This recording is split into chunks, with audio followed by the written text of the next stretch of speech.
another edition of the new ND Nation Radio.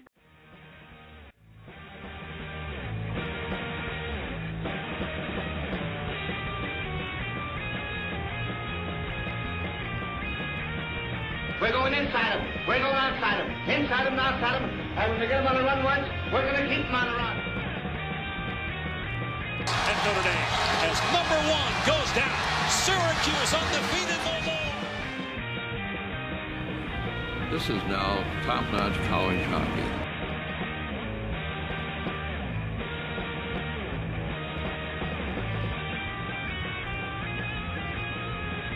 Everything here at Notre Dame has been done on faith and a commitment to excellence.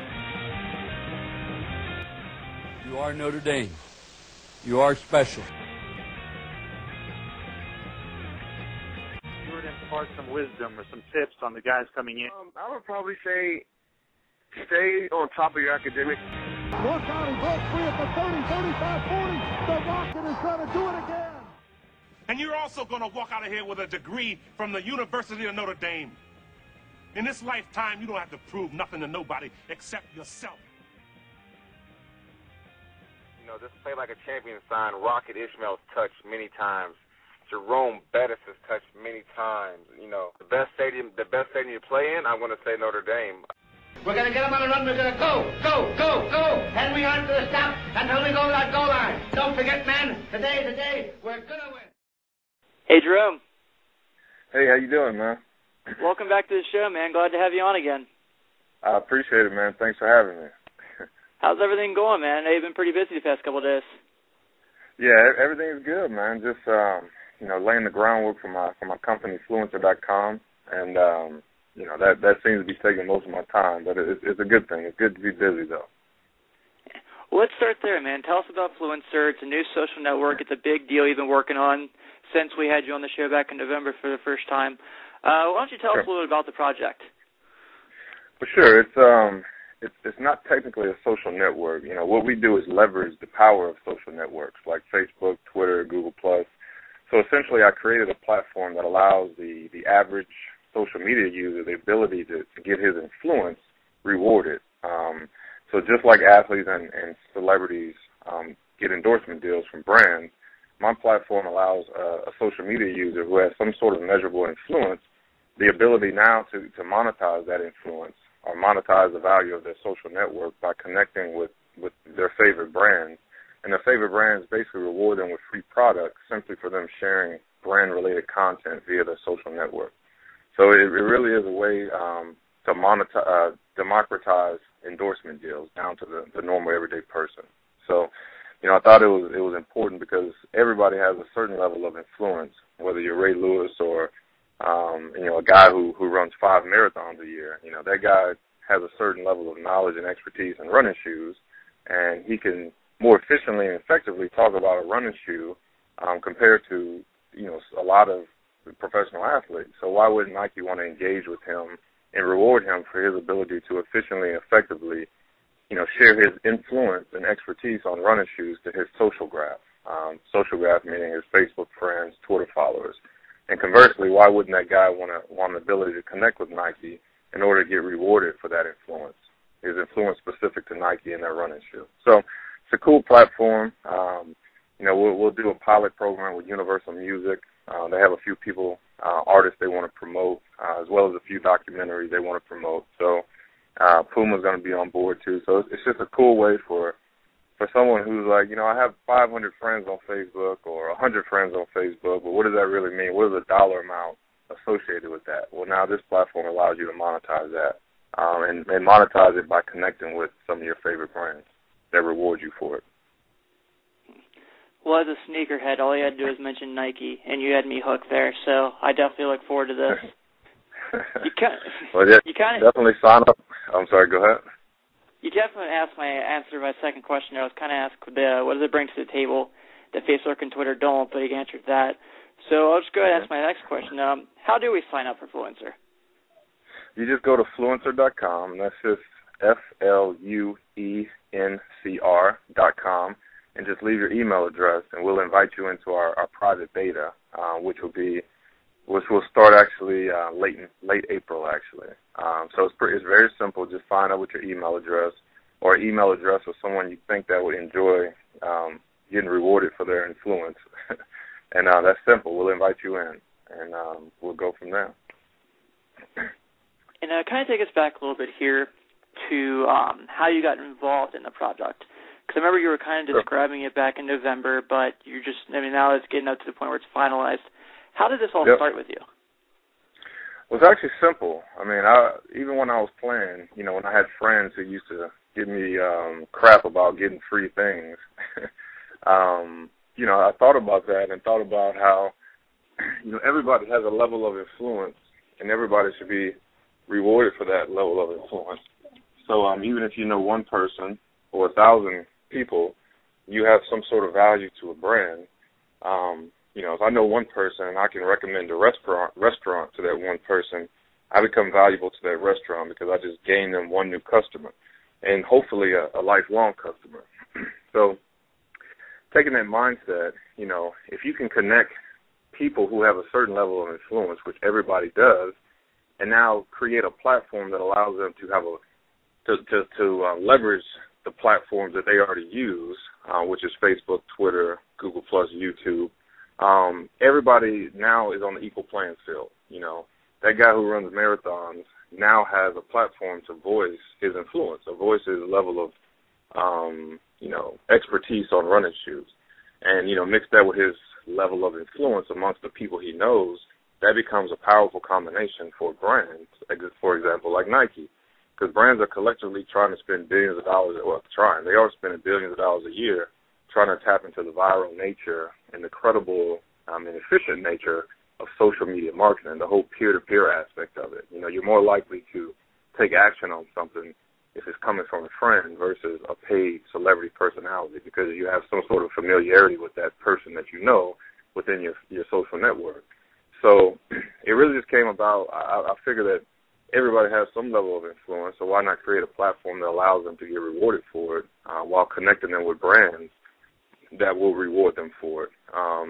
And the cool thing is you don't have to do anything, really. I mean, you do what most people do anyway, which is share content. If someone saw something cool, they're like, hey, check this out. Or, I know some girls that I know will purchase something, and they'll post it, hey, I just purchased this, or this company has a new handbag coming out that's really cool. I can't wait to buy it. Well, now you have a platform that allows you to get rewarded by that brand that you're talking about. Whereas in the past, you just left thinking, wow, I should be compensated somehow from that brand. So that's at the core of it. That's how I came up with the idea. I guess the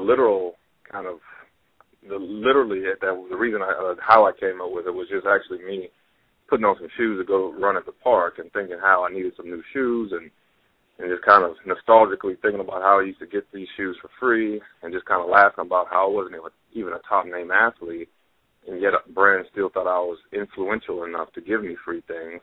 Then that's how it kind of spiraled into, wow, well, if I wasn't known to the world, there's millions of people out there that aren't known to the world and have a certain level of influence. So if you can connect them and utilize the platforms that they already utilize in regards to social media platforms, and if I can create a platform that allows them to utilize that and ability to voice what they already are voicing, then you have something powerful. So that's how I came up with it. So it's actually pretty cool because, like I said, it allows everyone the ability to get rewarded for what they have, which is a certain level of influence. It does sound really cool. I do look forward to signing up with this, especially because you keep mentioning Nike. That's my big thing. I can't pass you on to my co-host, Steve, without asking you a sports question. Sure. The men Irish, about an hour and a half. Yep. They're playing the Big East tournament against South Florida. What are your thoughts on the game? Do you think the Irish pull off the win? I think so. I have to admit I haven't really followed them as close as I'd like to. But I think I've watched a few of their past games, and I think they're playing a little better. So I like their chances. Awesome. So I'm going with you on that one. So don't let me down. All right. Okay.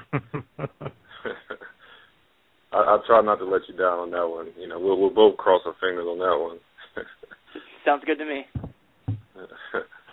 What do y'all think about the? I'm sorry. Go ahead. Oh, go ahead, Gerome. Go ahead. Didn't want to interrupt. No, I was just going to ask y'all, what do y'all think about the whole Peyton Manning saga and, everything about that and how it went down and where he's going to end up and all that kind of stuff? It's crazy, isn't it? You go first, Tim. Yeah, it was funny because that was my opening line. I said we might be the only show that doesn't mention Peyton Manning. But, it is crazy just because it's a guy, I grew up here as a Bengal fan, unfortunately, so I never got to see someone as great as Peyton Manning on a week-to-week basis.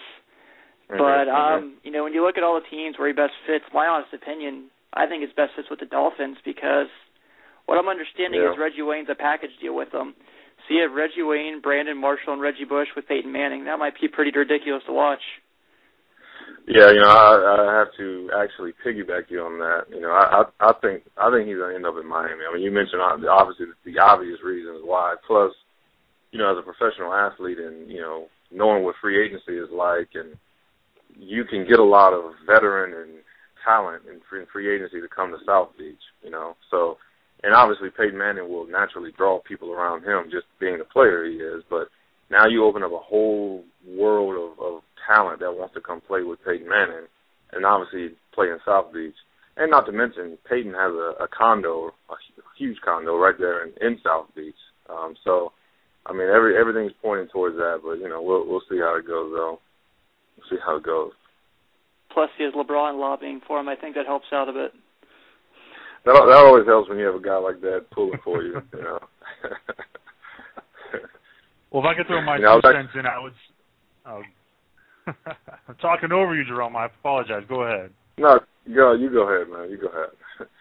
I was going to say that if I had my 2 cents, I think the smartest decision for him on a professional level, I think that if he ended up at the Houston Texans, I personally think they would become the AFC favorite outright day one. And when he landed there, the Dome, playing in the same conference or the same division he's been in. Yep. You can almost guarantee 2 wins over the Colts and Andrew Luck next year. So from a smart perspective, I think that's where he ends up. I wouldn't be surprised, though. You guys totally hit it on the head. If he's in Miami, AFC East, that would be another good fit for him. So we'll see what happens. It's interesting you mentioned that. I was actually in a barbershop down here in Houston, since I live in Houston, and they were discussing that. And that it's almost like that makes too much sense, right? Like Peyton Manning playing for the Texans in the same division, but it's all a huge chess game right now in regards to people thinking about bringing Peyton Manning in, because it's almost like, why wouldn't you want to bring this guy in? But then you have to think about, well, what does my team need, and what do I have to fulfill that need for the future? And the one thing about the Texans, they do have a quarterback, and now he's actually an all-pro quarterback in Matt Schaub, and they are on prime to basically take over the division anyway, because without the Colts in the way, who's going to stop the Texans, basically? I mean, they proved it this year, and they're only going to get better with this new defense and Aaron Foster, running his brains out down here, and Andre Johnson. So in their mind, it's like, well, it's not like we could get a guy it's not like Peyton Manning was still with the Colts and we can get his equal to match him and maybe take over the division. For them, it's like, we already have taken over the division, and now we don't have to worry about the Colts as much. I mean, obviously, Andrew Luck's coming in, but he's no Peyton Manning. I don't care what anybody says. So it's almost like it makes too much sense, but it doesn't make sense. But, you never know, especially in pro sports. You never know what's going to happen. Yeah, I'll speak for the fantasy owners out there. I know there's plenty of them listening to the show. The big question is Matt Schaub. I mean, the guy hasn't finished a season in a couple years. You made the playoffs last year, but you ended up there with T.J. Yates, who may end up being a decent NFL quarterback, but he just didn't have the tools necessary to win a playoff game and most definitely not go to the Super Bowl. So it's Do we definitely. Really have to mention last year's playoffs? We're having that type of conversation. We didn't see us going there. We've gone there, so we're there. We're talking about it, and it's a story of the week. So why not comment a little bit? But thanks, Gerome, for bringing it up. You got to kill me somehow, don't you? Well, I guess if that's a salty subject for you, one thing I want to get y'all's opinion on too, and I'm sure you may want to get my opinion on it, is the whole bounty thing. What did y'all think about that and kind of the media exposure to that with Greg Williams in New Orleans?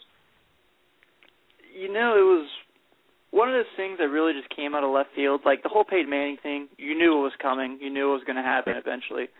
This I never would have imagined happening. I don't know how I feel about it because to me it is crazy to think that. Granted, I've never been in an NFL locker room, so I don't know if this happens everywhere.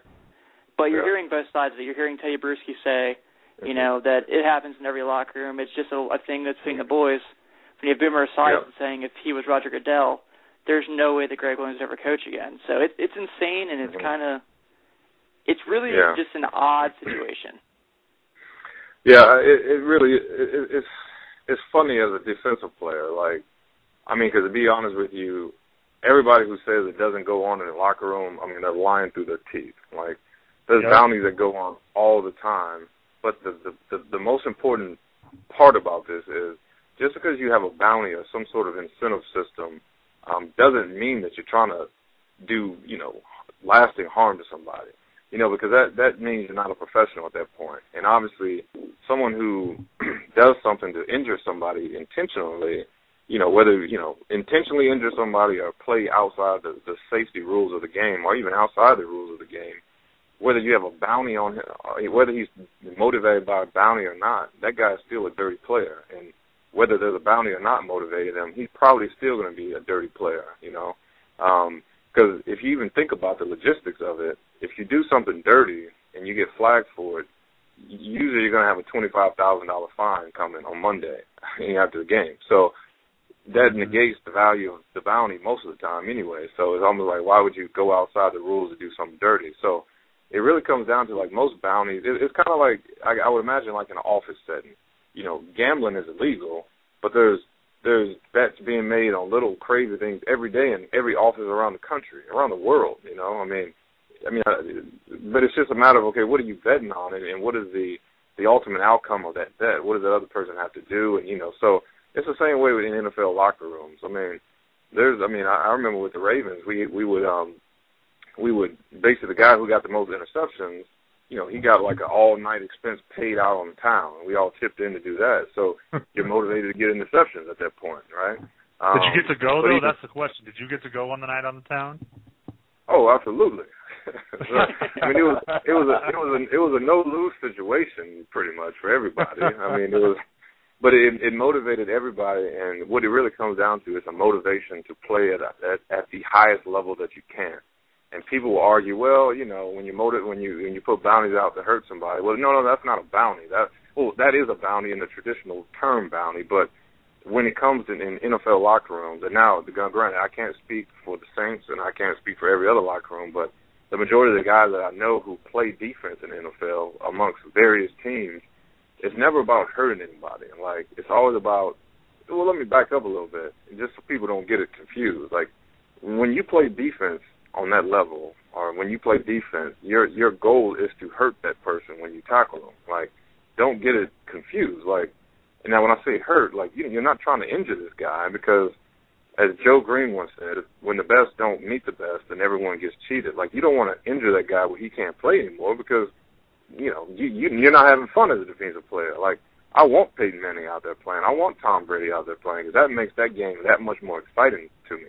Now, when I blitz in and sack Tom Brady, I want him to know I was there, you know, so whether he hurts a little bit, that's a part of the game. And the same thing when wide receivers come and crack on defensive backs, when there's a run play or a pass play, you better believe in the receiver room they're saying, hey, you better crack on him so he knows you're there. So the next time that safety comes down, he's looking for you and he's not looking to make a tackle.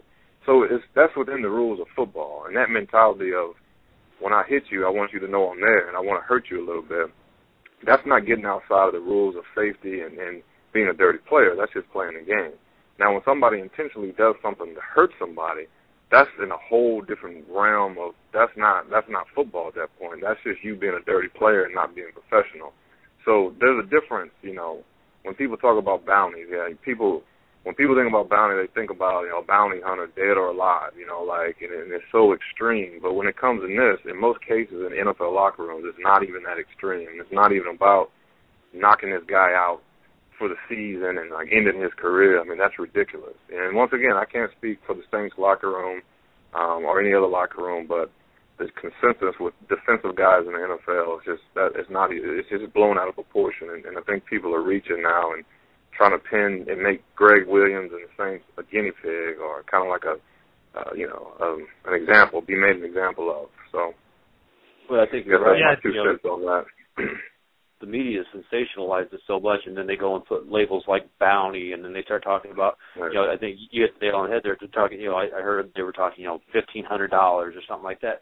With the rules of the game and the safety that's being placed on, on keeping players safe, these guys, if they go out and actually, crush a guy and do some real damage, you're right. I mean, that $1,500, just, okay, subtract that from the, $23,500 I'm going to have to pay now on Monday morning. Exactly. So, I think it is out of hand, and you're right. I mean, when you hit somebody, you wanted to know they were there, but you certainly don't want to end their career because, that's not good for the game. And the media is just, I think you're right. They've taken it, blown it way out of proportion, and labeling it and sensationalizing it. And the professional football doesn't need that stigma attached to it. And it's an unfortunate situation. And I think he could lose his job over this, and Goodell's going to come down hard. But I think it's a bit overblown. I mean, and it's funny, a lot of fans don't realize how close most players are. I mean, the NFL is a small, quote-unquote, fraternity of guys. So, I remember Chad, Ocho Cinco, he used to call, and, this is obviously his character, he used to call all of our rookies before we played them and leave crazy voice messages on their voicemail. Like, first of all, how did he get the number? That's one. That makes you think and laugh about that. And then, like, for him to have the audacity and the kind of gamesmanship to leave these individualized messages getting in their head, it's funny. Like, and a lot of people don't realize, a few years back when Ray had that big hit on him and knocked his helmet off, like, Ray went and apologized afterwards. Just, I'm sorry, like, I wasn't trying to be dirty. And they're like almost best friends. I mean, they get along so well. So even, and people laugh when I tell them, like, most times between plays, when guys are walking back to the huddle, we talk about other things, like, oh, are you staying in town? Or, okay, well, I'll see you afterwards. Or, oh, okay, well, I'll meet you at your hotel. Like, I mean, so within the rules of football, like, I remember when the Colts came into Baltimore and we played them in the playoff game. Obviously, I had a lot of old teammates on the Colts. And the funny thing is, before the game, wide receiver friends of mine were like, Gerome, if I have a chance, I'm going to knock the you-know-what out of you if you're pursuing to the ball. And, and they were like, I'll expect you to do the same if you get a shot on me. But that's football. Like, when you step into the lines, there's certain things you have to expect. And, it's funny, we talk about, when did the word defenseless receiver creep into the game of football? Like, I mean, you signed the same waiver I signed to play this game, So I think this whole thing is coming at a time where, the safety of the game, which obviously they do have to take a serious look at and do whatever they can within reason to protect the guys playing the game. But it's almost like they're trying to use this as, okay, well, if we got guys doing bounties, that's ridiculous, and we got to put an end to it. Like, and it's kind of like, well, okay, let's go over kind of what this bounty actually means and what does it cause guys to do, rather than just throwing a blanket of a bounty over it and just kind of giving him the death sentence, kind of, So, but we'll see how it plays out, though. We'll see. Yeah, I'm glad you brought it up, and I'll just be quick on my response. You asked us what we thought. I wasn't surprised that it's going on, but I'm surprised at kind of the reaction by the media and the overblownness of it. But it's going to have to be taken care of for mostly legal issues, because the NFL cannot have the government trying to step in, because it's become a safety issue, and the safety of the game is at stake. So that's really what I think the underlying value long-term is really going to be, is how they're going to handle this moving forward. But all right, Gerome, we got to talk a little bit about Notre Dame while you're on the radio, and I didn't get to talk to you last time, so I did have a couple questions. You played in a defensive backfield that was, super talented. You and Glenn Earl were some of the hardest hitting safeties your senior year. You also had the cornerbacks, Vontaze Dove, Shane Walton. Tell us, big recruiting class in Notre Dame with a lot of 7, maybe 8, even 9 guys who could end up in the defensive backfield. If you're talking to an 18-year-old senior about to go play defensive back in Notre Dame, what do you tell him? Oh man, I mean, you hit it. I mean, that's like a impressionable mind right there. I'll just tell them, play the game as hard as you can and as smart as you can. Don't be afraid to make mistakes early because that's how you learn. But the thing that I think that Notre Dame is missing right now, that I know that we had, is just that tenacity to not really care who was on the opposite side of the ball. And we let it be known before the game that it was going to be a hard game for you, wide receiver. I don't care who you are, I don't care what team you're playing for. When you're playing against this secondary, here's some things that you're not going to do against us, and here's a list of things that we will do to you, and we put it on the board. We actually call it a buck board, and we check guys' names off after the game after we literally bucked them, quote-unquote bucked them. So I tell them, play the game as hard as you possibly can and be as smart as you possibly can, but just go full speed, and the rest will take care of itself. That's exactly what I tell them. I think that's some good advice. Correct me if I'm wrong, but one of the main safeties that came in when you were a younger player in Notre Dame was Deke Cooper, and is that correct? Do you remember how he kind of coached you up? Because he ended up going on to a pretty successful NFL career, played a lot of years with the Jacksonville Jaguars. How did he kind of coach you up when you were coming up? Well, it's funny. It was Deke Cooper. We called Deke the Freak. And it was Johnny Sanders, who we called him Sensei AJ, because Johnny was actually the teacher, so we called him Sensei. But Deke was more of the quiet one. But don't get me wrong, he motivated us to a point. But Johnny Sanders was the one who was like, listen, young blood, and here's how you play the game. You should play at full speed. And Johnny was a relatively small safety, but he hit really hard too. So, those guys are just like, listen, you're here for a reason. We're here to help you. You kind of learn from us, mix in kind of what you already know, and we'll get to where we need to be. But the other important thing was, they always stress how it's important for the young guys to pay close attention, not only in meetings, but during practice and games, because it's a long season, and at some point, they're going to call on some young guy to step up and play. So if he's not mentally or physically prepared, then the team will suffer. And more, acutely, the secondary will suffer. And when the secondary suffers, it's not like when the D-line suffers. D-line makes a mistake, it's a first down. When the secondary makes a mistake, it's a touchdown, So, just that kind of one-on-one, just teaching us and kind of persuading us to do this versus doing that. It was a close unit. It was a very talented unit. And I think we learned from some of the best, because they set the tone for, a football game. Johnny, I remember him knocking helmets off all the time, and Deke doing the same, getting interceptions, making crucial tackles. And, for us coming up as young guys, and I had the fortune of playing my freshman year, too, in the secondary. So it was totally different, and the big thing was leadership, too. Those guys led by example, and they were vocal with us. Hey, no, that's not how you do it. And we're not going to let you get away doing it like that. Because if you keep doing it like that, you're going to create bad habits, and those bad habits will not only derail, the goal of the team, but it'll also derail you and your development as a secondary player. And we carried that same tradition on when we were seniors too. There were certain things we just wouldn't let you do, it's funny, with Tommy Reese. I was talking to some guys, and they're like, what do you do? He's so talented. I'm like, yeah, he is talented. That's not the question, if it's talent or not. But, the definition of insanity is if you do the same thing over and over and you expect different results, right? But that comes on the leadership of the team. That comes on the leadership of the team. Coach Kelly is not throwing interceptions at inopportune times. He's the one getting them probably schematically down to the red zone, So at a certain point, it's the leadership of the team and to pull Tommy aside and be like, listen, okay, it's not a question of can you do it or not, but it's a question of can you stop making the mistakes in these times or not, especially the defensive players. We would have definitely had to talk with him, because at a certain point you mess up the flow of the game, and what I mean that is, when the defense leaves the field, there's a certain amount of time that we rest, get water, talk amongst ourselves. The defensive back sitting, okay, what'd you see? Okay, yeah, I saw that too. Okay, well, yeah, let's play a little different this time. You probably have maybe 5 minutes of that if you're lucky. But then the coaches come and coach you up because everything that's going on is being watched from the press box. They're taking notes, taking pictures.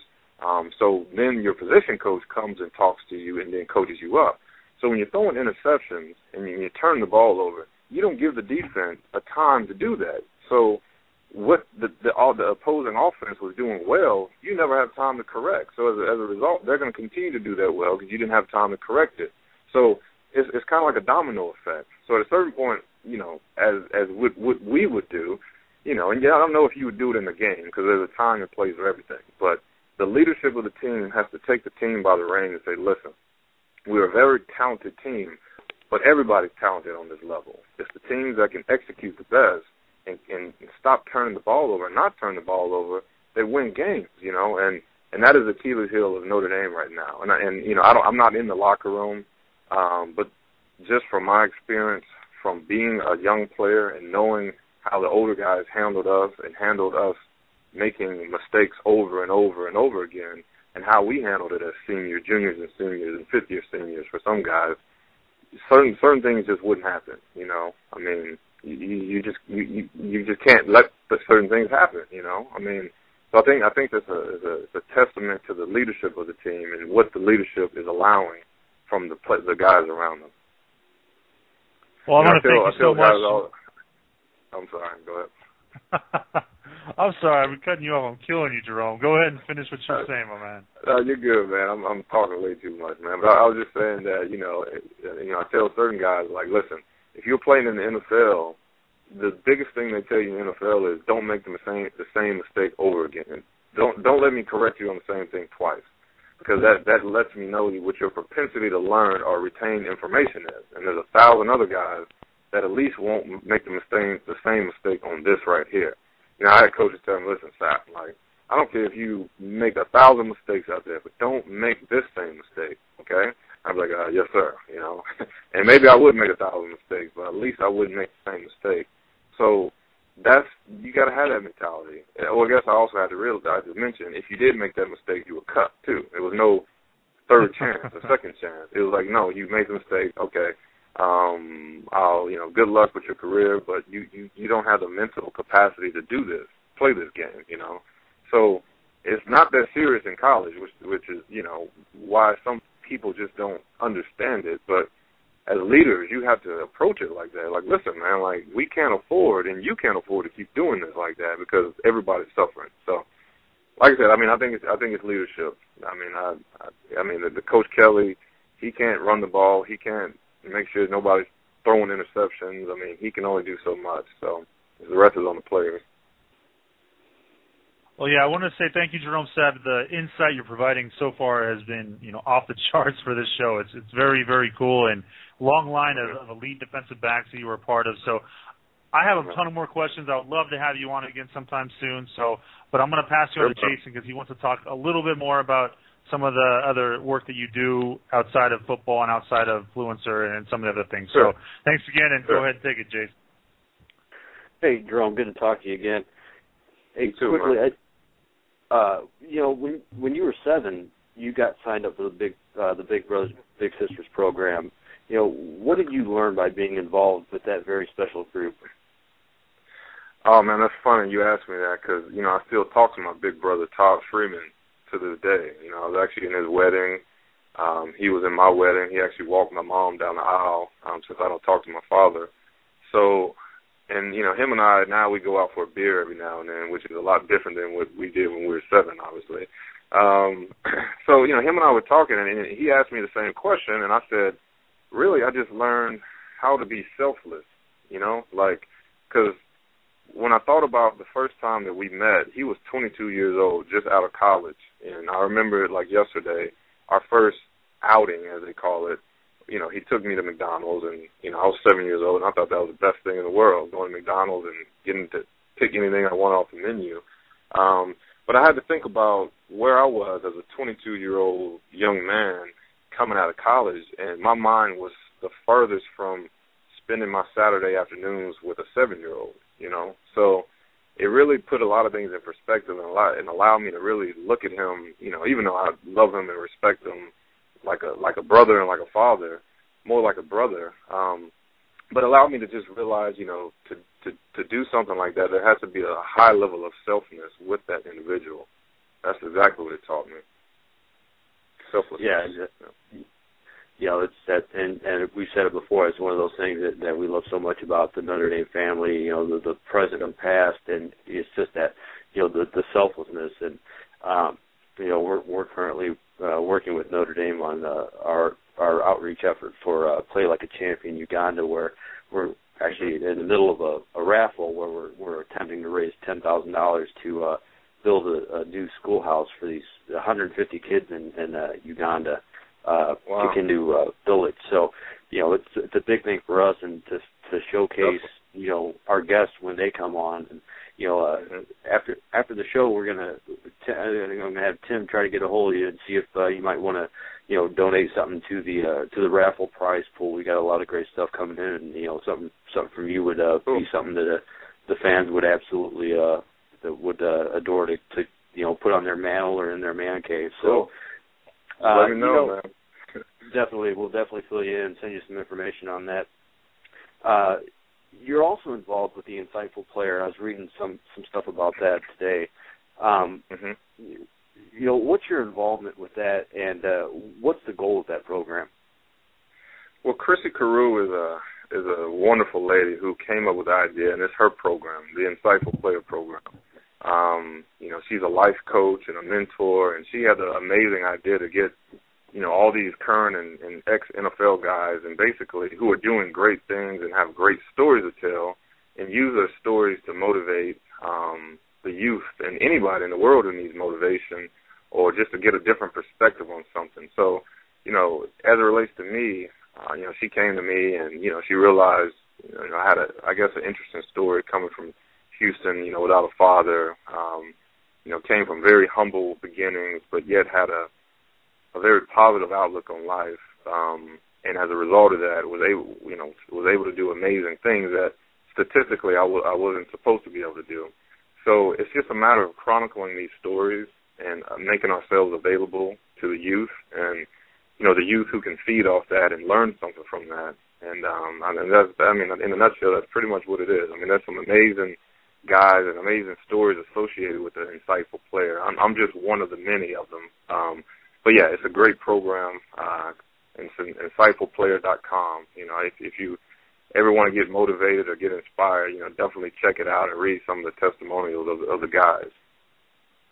Yes, most definitely, and we'll post the link to that on our Twitter and Facebook pages and get people to check that out. And I know there's a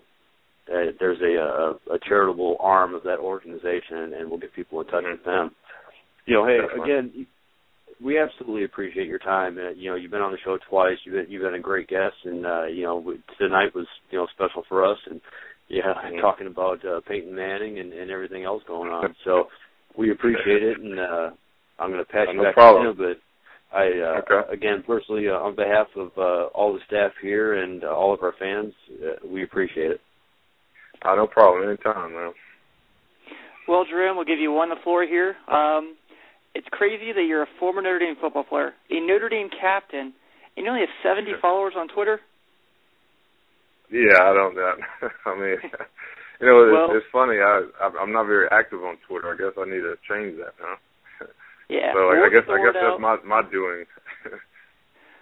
We're going to change that. Well, I appreciate that. I definitely appreciate that. Well, yeah, man, we're going to have you on again. I know right after the show I'm going to sign up for Fluencr. We'll get in touch about Play Like a Champion Uganda.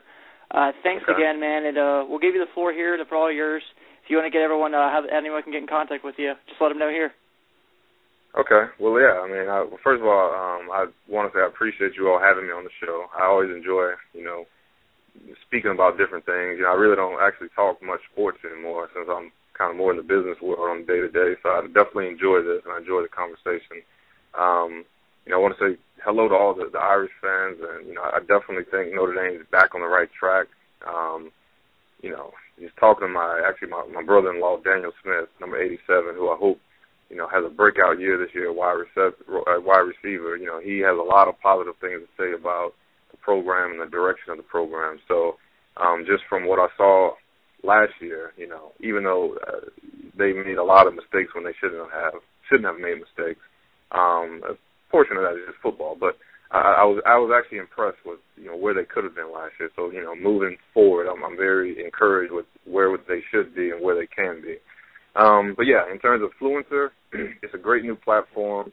Like I said, it was born out of the idea that everybody, even if you're not known to the world, has a certain level of influence, and you have a right to get rewarded for that, or better yet, compensated for that influence by some of your favorite brands. So definitely sign up. There's no charge to you. All you do is do what you may normally already do, which is share content related to a brand that you like.